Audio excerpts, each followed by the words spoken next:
most successful X Factor acts of all time, selling over 30 million records and having 4 top 10 albums after winning the show a decade ago. And now James Arthur is back with new music.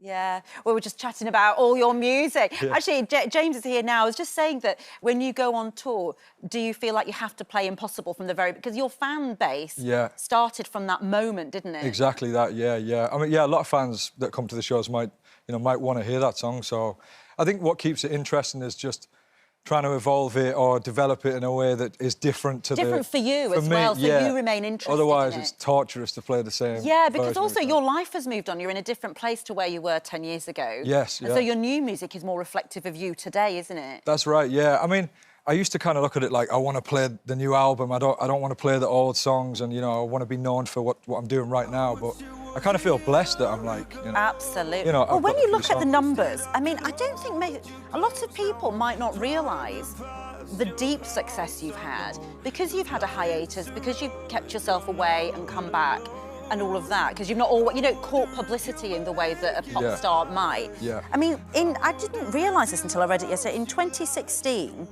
Say You Won't Let Go had over 2.2 billion streams. It was the most streamed song on Spotify in the UK. Yeah. That is extraordinary. Yeah, I mean, those stats kind of blow me away. It's weird when you have a song that's that connects with people on such a big scale like that. You kind of feel almost overwhelmed by it or in the shadow of it, and you're kind of trying to emulate that all the time. But yeah, it's amazing. If that's kind of the height of my career, then I can't really complain. Well, let's hope there's more to come. Because I feel like I'm just starting. But exactly. Well, you've got a beautiful new song out. Tell us about that. Well, it's kind of a bit of a return to the sort of sound that I think people would recognise me for. The last album, I was kind of having a bit of fun during the lockdown, experimenting with a different sound. It was my 4th album. I felt like, I needed to present something different. And I was really obsessed with having a coherent sounding album. And actually, when I went out on the road and toured it, I realised that I could have presented them in the way that I presented this new song. And so I kind of had a vision of just going back to a more singer-songwriter thing. And, it's what people have fallen in love with. The pain and the suffering. Well, that's it. Yeah. Although you're in a happy place in your life, and I do wonder, and I have to say, James, that if there was, we talk about children being resilient these days, and you've got to teach them resilience. If there was a photograph in a dictionary of what resilience looks like, it would be you. Oh, bless you, thank you. Because what you've been through in your childhood, foster care, all of that difficulty that you exposed in a documentary recently, I think, and what you've achieved in your life and the openness you have about your own mental health, I mean, you are the epitome of resilience. Oh, that's you really kind. are. I Thank mean, it's you. a fantastic... That's really kind. And do you feel like you'll still sort of have to get up every morning and be resilient? Or is it just that it's become you now? You understand yourself more these days than you did? That's a really good question. I guess resilience is probably a part of my DNA now. I think you're probably right. I think when you kind of overcome some of the things that I have, I mean, it's something that I use as inspiration and motivation now every day.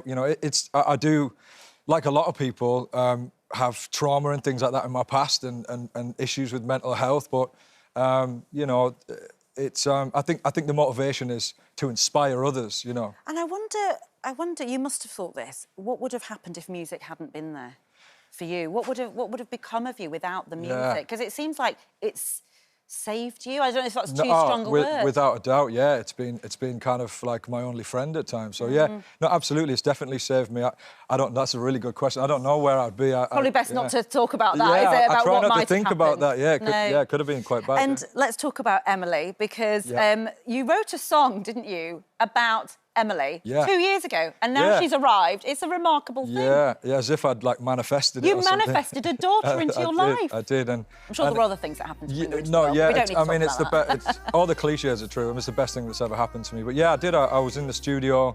As songwriters, we're always trying to find interesting concepts, and I thought, like, what if I wrote a letter to my future daughter? Beautiful. And explained, like, you know, Dad's not perfect and all that. He's been through some stuff, but you know, yeah, it felt like a cool thing to write about. And Emily's always been a name that I've thought would be nice for my daughter. Yeah. And how is fatherhood? It's amazing. Apart from always smelling like sick, you know, everywhere I go. Yeah. Well, you did smell quite fragrant when we hugged a moment ago. Yeah, well, I'm double spraying. To be fair, now, it was yeah. quite strong aftershave. I didn't like to say, but I wondered. Yeah, why. I got a fresh batch of sick on me this morning. Did you? So, yeah. And what are you going to do when you go on tour? Because it's going to be hard to leave her. Well, I mean, in the UK, it shouldn't be too difficult. Hopefully, I can. She's got a very strict, like, sleep schedule. As you've got kids. I've got a boy, yeah. Although yeah. he's 10 and I can't get him to get to bed at all these Yeah. days. But yeah. I mean, she's quite good. Like, she's really good at this so far. She's only 6 Yeah. months, but yeah, I guess I'll just try and make it work. Are you singing to her all the time? All the time, yeah. She's kind of the test subject now. Is she? Yeah, she like, with this new song, she kind of stops crying as soon as I start playing it. So That's lovely. She falls asleep. That's a Yeah, bad sign, exactly. isn't it? But you're on BGT this yeah, week, aren't I you? am, yeah. Wednesday, the Big Life special, famous performance. Yes, I am. I'm very lucky to be performing, and that's thanks to Simon Cowell for giving me the opportunity. Aww. Yeah, it's cool. I'm looking forward to it. It's going to be a bit nerve-wracking because it's kind of like the premiere of this new song. So, yeah, looking forward to it. Yeah, and you've prepared yourself for it. As I saw in the documentary, I was watching it yesterday, it does make you tear up. You know, it is a really heartbreaking thing to see all the things you've been through, but it's remarkable that you have got your life together and you are such a great artist. And I think that heartbreak is probably what connects with people. As you say, millions of people have felt the way you have but can't express themselves. Yeah, yeah. And so it's a wonderful thing that you do. It's therapy for so many people. Thank you. That's kind of the goal, yeah. Yeah, it's wonderful. Lovely to have you on. Good luck with the tour when it happens. James's new single, A Year Ago, is out now. Lovely to meet you. Lovely to meet you. Thank you. Now, after the break,